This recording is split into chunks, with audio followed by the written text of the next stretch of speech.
Welcome, Hudson Valley. This is Conor Walsh, host of In Touch, Townsquare Media, the Hudson Valley's award-winning public affairs and issues program. This week's episode of In Touch marks the return of Joey Cavaccini, Wappinger town historian. Together, Joey and I dive more into the expansive history of Dutchess County and how that history still impacts us today. We invite you to join us and listen to a previously recorded conversation between Joey Cavaccini and myself here on In Touch. Thank you for all the kind words shared in regard to In Touch officially being awarded the 2023 New York State Broadcasters Association Award for Outstanding Public Affairs Programmer Series as part of the 57th Annual Excellence in Broadcasting Awards. This recognition would not be possible without the incredible team here at Townsquare, all of our phenomenal guests that we learn and grow with every single week, and of course you, the listener. Whether you've been listening for a while or you just found us, thank you for taking part in the conversation and staying in touch with what's going on in the Hudson Valley. We here at In Touch are all about, well, being in touch with what's going on in the Hudson Valley.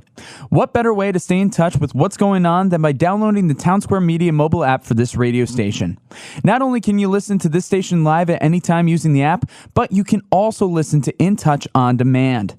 Besides In Touch, you can read daily articles about news, events, entertainment, and more that's going on in your community.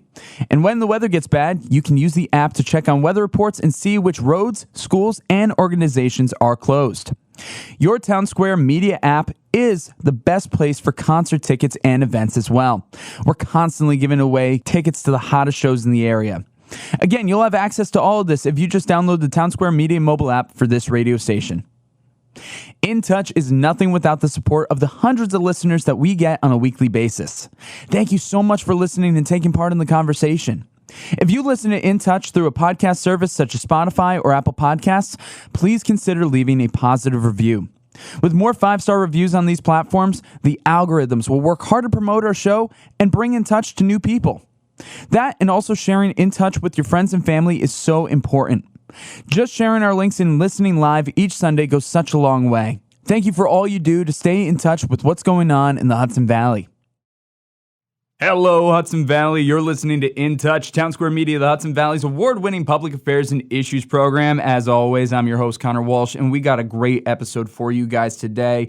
This is really exciting every time that we get to have a returning guest because we get to be able to continue a narrative, and not just any kind of narrative with this one. We're talking about the overall history and politics of Dutchess County and the wonderful, rich culture that we have here. And there's so many great updates to talk about, and there's fewer people who would be great to talk about this topic with than Joey Cavaccini. With us today, we have Joey Cavaccini, Wappinger town historian and Wappinger town supervisor. The last time that we spoke with Joey, he was transitioning from Dutchess County legislator into the Wappinger town supervisor role. You just said you're 90 days in with this, so that's kind of crazy. Joey, right. How are you? I'm good, Conor. It's always great to be back here. And again, like you said, 90 days into the job as the chief executive officer of the town of Wappinger. I am so excited to hit the ground running and so excited to be back here in the studio with you today. Absolutely. Really happy to have you in here. 90 days. That's really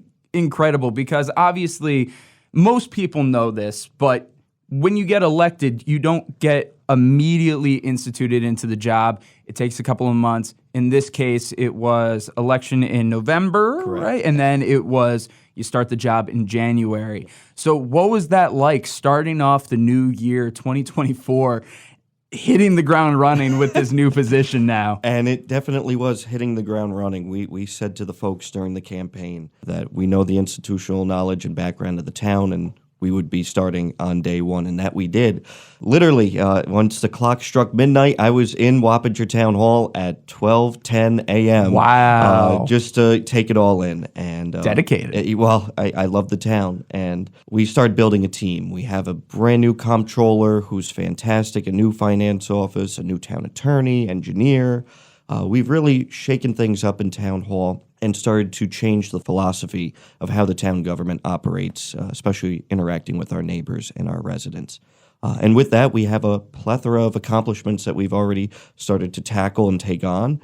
And we're very excited to continue that progress as we move forward. That's so cool. And talking about some of those updates, one of the things that I find really, really cool is the town purchase of the annex that's right by Reese Park. And it's going to be the first time in 25 years that the park system is being expanded. We were talking ahead of time about the property that was there before and this crazy incident that you had with it. So can you tell us about the purchase and tell us about what you did that honestly was kind of on the border of life and death there for a second? Well, at the end of the day, I love parks. I love open space and preserving that quality of life here in the town. And yes, thank you for noting that this is the first expansion of the Wappinger Town Park System in 25 years, which says something. Everyone loves parks, and a real focus for our administration is tackling these parks and infrastructure improvements and enhancements all across the town of Wappinger. So yes, we just purchased a less than 2-acre lot on the village of Wappingers Falls, town of Wappinger line, that abuts our 40-acre town nature preserve, Reese Park. This is right on Route 9D.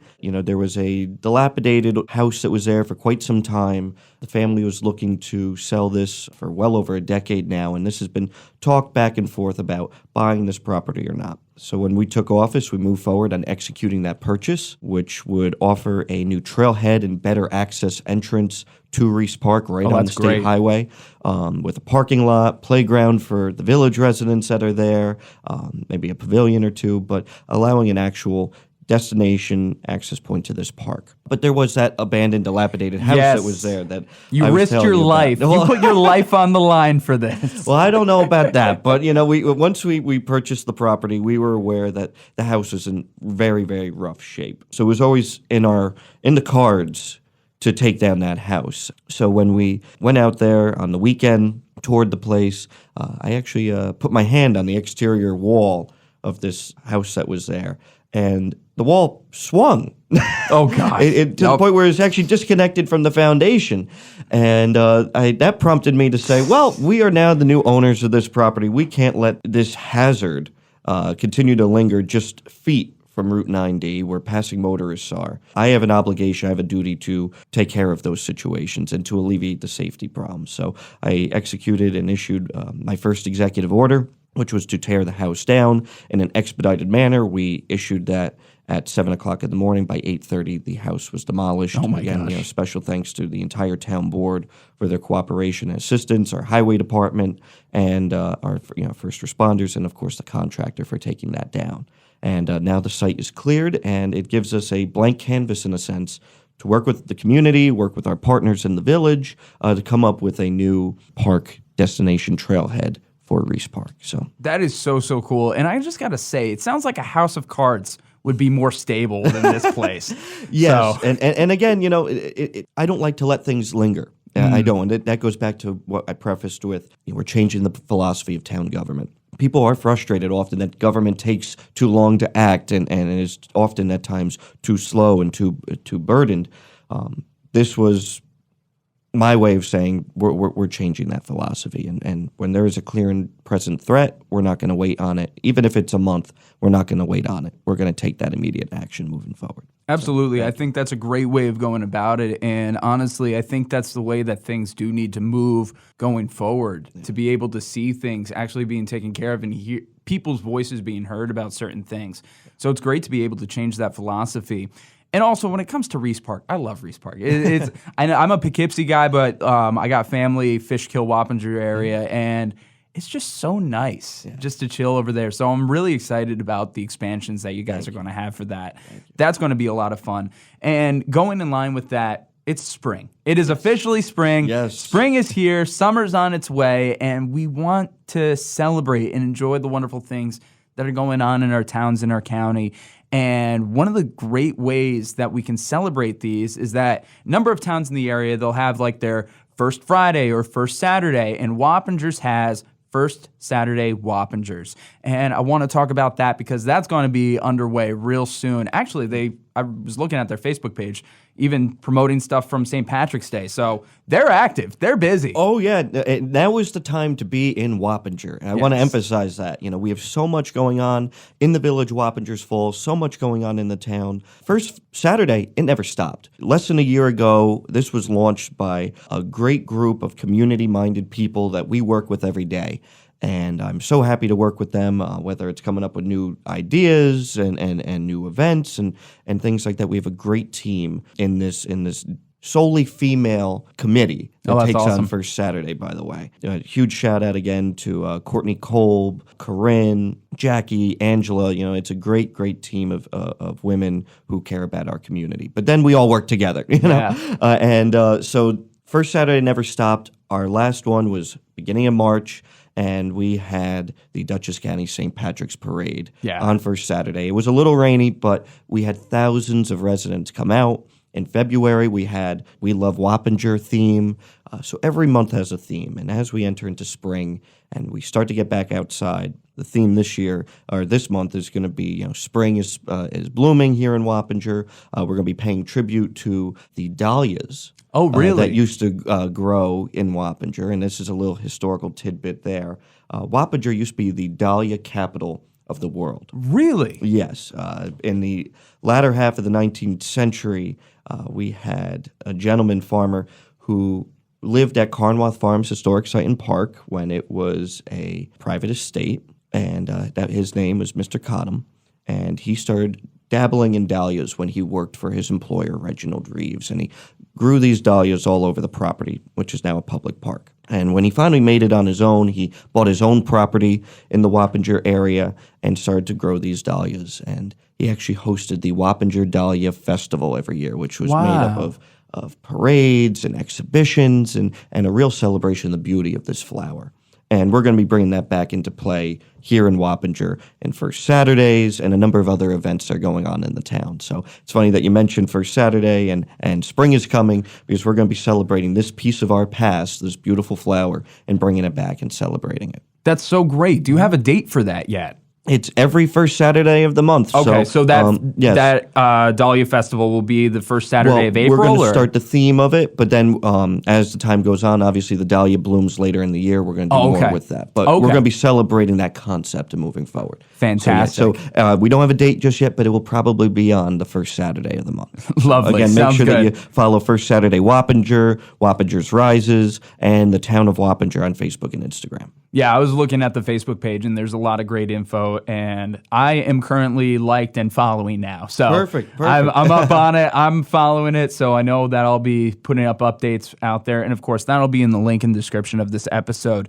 Again, you're listening to In Touch, Townsquare Media, the Hudson Valley's award-winning public affairs and issues program. We're speaking with Joey Cavaccini, Wappinger Town historian and Wappinger Town supervisor. That is such a great fact about the Dahlia Capital of the world here in Wappinger. That's so cool. I love all the different flower festivals that happen around. I used to live in Albany, and Albany had the Tulip Festival, and that was so beautiful. So whenever we can take advantage of things along those lines, I think it's great. Yeah.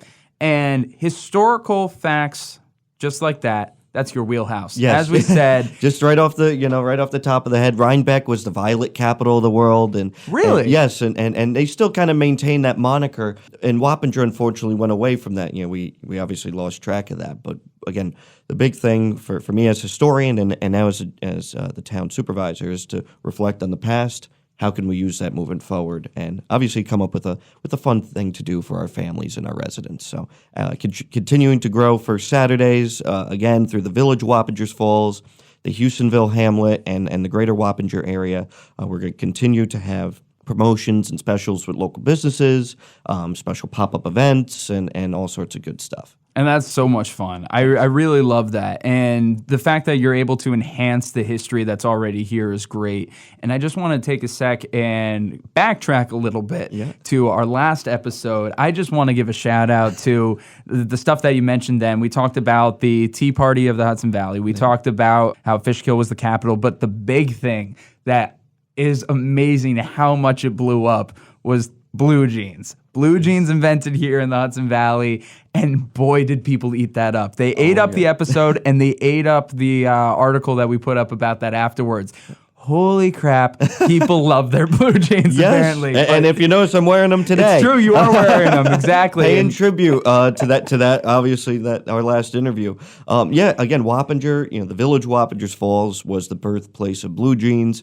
1871, we had Sweetor overalls mass-produced here in the village of Wappingers Falls. And again, we appreciate the public's interest in that. And that's why we're here, is to let folks know about the little historical tidbits about the town that they live in, that they grew up in. This way you feel a little more connected. So yes, we just talked about, again, the other history about the Dahlias and the Wappinger Tea Party, Fishkill being the revolutionary capital of New York State in 1776. So a lot of great history surrounding us here in the Hudson Valley. And that's so big. And since you mentioned revolutionary capital, we're coming up on the 250th anniversary of the Declaration of Independence being signed. That's going to be 2026. Even though that's 2 years away, there's a lot of places all across Dutchess County and town of Wappinger that are celebrating it already. Actually, on an upcoming episode of In Touch, we got Melaine Rodkamp back with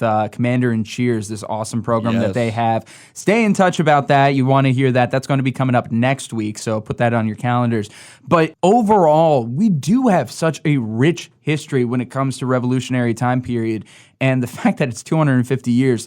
250 years sounds like a lot, but also at the same time, we are so young compared to so many other established countries, especially those with, the power and influence that, we've been lucky to have up to this point.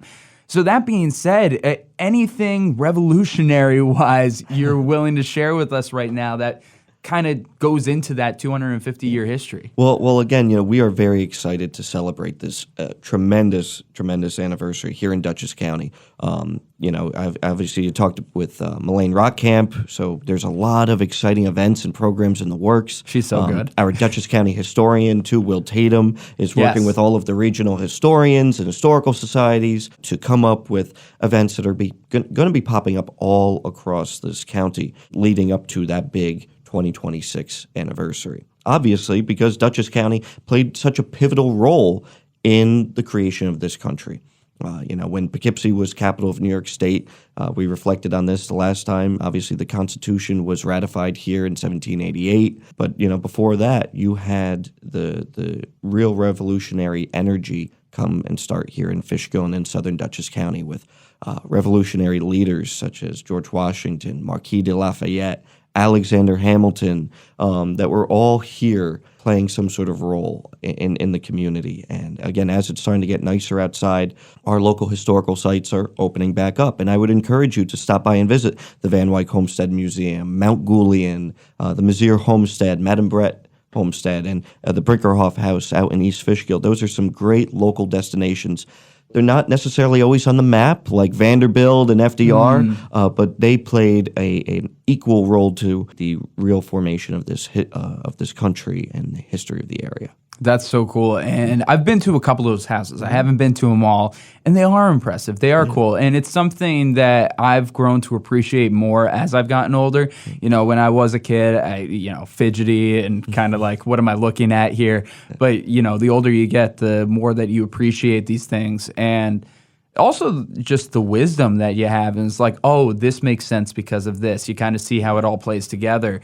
I think that's really cool. Another thing that I wanted to mention to you about, I heard about this fact. I want to corroborate it with you. Beacon, the whole reason why it's just called Beacon was because Mount Beacon was a literal beacon during the Revolutionary War?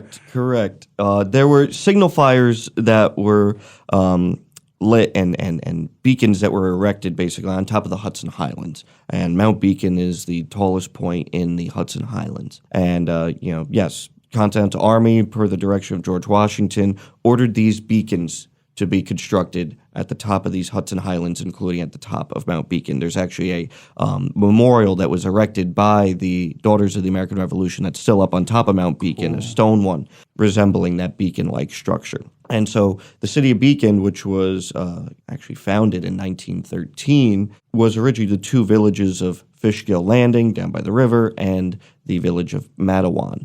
So these two villages, when they decided to combine, were looking for a name. They were looking to Melzinga, which was an early Native American word. They were looking to beacon and eventually decided on that. I would encourage everyone, too, to check out the Beacon Historical Society Facebook page and website. They have a great leader in Denise Van Buren now and a great membership, so they're always pumping out different historical facts and tidbits. Talk about capitals of the world. Beacon was the hat capital of the world. Mass-producing Really? hats. And I would encourage you to, stop by the Beacon Historical Society, check out what they have on their Facebook page. But they definitely, again, Beacon was an industrial hub, a true center of industrialization during that industrial revolution there, all the way up to the turn of the century. Just like the village Wappingers Falls, the city of Poughkeepsie, these were great hubs of commercialism. And from that, we had amazing products that were mass-produced from there. So yes, Beacon was the quote unquote hat capital of the world, from its production there. Any kind of particular hat? Was it like the flat caps, baseball cap? I'm assuming not baseball cap. Not at baseball the time. caps, but the hats of the time, obviously, what you can expect, top hats, things like that. But that's I would awesome. definitely yield over to the experts down in Beacon to talk more about We'll have that as to. well. We'll have to get them. And it's funny. I apologize. What was his name again? The Dutchess County historian. Yes, Will Tatum. Yes, his name has been popping up multiple times recently. Yeah. So I'm over here. It's like I got to get him on too. Yeah, It's you like, should. Yeah. You should. Will's a great friend, and he's been county historian for quite some time, and really does a great job taking the lead on getting all of us historians together and historical societies and build that community. That's really awesome. I love to hear that. I would love to talk to him about things along those lines. When it comes to the beacons, you were saying about that, how there's the memorial. Do any of those beacons still exist today? Well, they were any made of them? They were made of wood. Oh, they were all wood. They're long gone, but that's Yeah. why the Daughters of the American Revolution, I believe back in toward the turn of the century, erected that stone monument that still stands today. Gotcha. I wasn't sure if there was any stone monuments before that or if anything still existed. Just curious, but that's so cool, though. That's really interesting. Yeah. Again, you're listening to In Touch, Townsquare Media, the Hudson Valley's award-winning public affairs and issues program. With us, we got Joey Cavaccini, Wappinger Town historian and Wappinger Town supervisor, wearing both of those hats very proudly, talking about hats before, and just so many great things that are going on in this area. And it's really exciting time. The fact that it's spring, it's been an early spring, the nice weather and everything, and a lot of people are eager to do things. So it's been great to hear about the First Saturdays and about the park with Reese Park and hearing about just you in your first 90 days, not even 100 yet, not even triple digits, in your first 90 days, just hitting the ground running, and I think that's great. So when it comes to being up to date with what's going on in Wappinger and what's going on with you, what's the best way that residents and locals can keep up to date with what's going on? Best and easiest way is to sign up for our Wappinger delivery. If you go on to Wappinger, townofwappingerny.gov, you'll see Wappinger delivery. It's our mass email notification system. Of course, we encourage you to follow us on Facebook, Instagram, follow myself, Joseph D. Cavaccini on Facebook. We are pumping out so much information right now about what's going on, and that's something I'm very proud of. We want folks to know what's going on in their town. We want people to be proud of what's going on in their town. There's so much happening that we'd even cover today, but I would encourage you to continue to sign up for those email alerts, follow us on Facebook, follow Wappinger Rises, follow First Saturday. We have a lot of great things going on, and we hope that you consider getting involved and showing up. That's fantastic. And of course, we'll try to include as many of those links as possible in the description of this episode so you don't have to hunt it down. It's all together. Try to make it as easy as possible for everybody, but that's really cool. So as we close this episode and we are moving ahead into spring, do you have any last little nuggets for the listening audience today? Not really. Again, it's just an honor and pleasure for to be on here and, of course, spread the information, both past and present, of what's going on. And I appreciate you, Conor, for hosting this show and allowing folks like me and others to really get the word out about what we have. And again, I would encourage everyone to get involved in your local government, whether it's town, village, city, county. An engaged society is an educated society, and I hope that people continue to get involved. And whether it's showing up to town board meetings or participating in events like this, it really does go a long way. It really does go a long way. You got to raise your voice. You got to be present. And just those two things goes a long way to bettering everything. And, of course, being in touch makes such a difference. Joey, thanks again for being here on In Touch today. Thank you, my friend. Talk to you soon. This has been this week's edition of In Touch, the award-winning public affairs and issues program that runs across Townsquare Media, the Hudson Valley radio stations. We want to give a big thank you to Joey Cavaccini. For more information about the Wappinger Historical Society, visit wappingerhistoricalsociety.org. To learn more about Joey Cavaccini himself, visit josephcavaccini.com. Of course, all links and information can be found in the description of this episode. Whether you've been listening for a while or you just joined us, thank you. You can find In Touch episodes new and old on your favorite streaming services like Spotify, Apple Podcasts, Google Podcasts, Stitcher, and more. That and listen on demand with your Townsquare radio station mobile app. Of course, you can still find all articles and audio under the In Touch tab on this radio station's app and website. And don't forget, we're also on YouTube, Facebook, and Instagram at InTouch_HV. If you like what we do here on In Touch and want to be on the show, let us know. Whether you have a topic you want to discuss or you want to be a guest, you can fill out the In Touch submission form, which can be found in the description of this episode. I've been your host, Conor Walsh. Until next time, stay curious, keep an open mind, and as always, I'm glad we get to spend some time.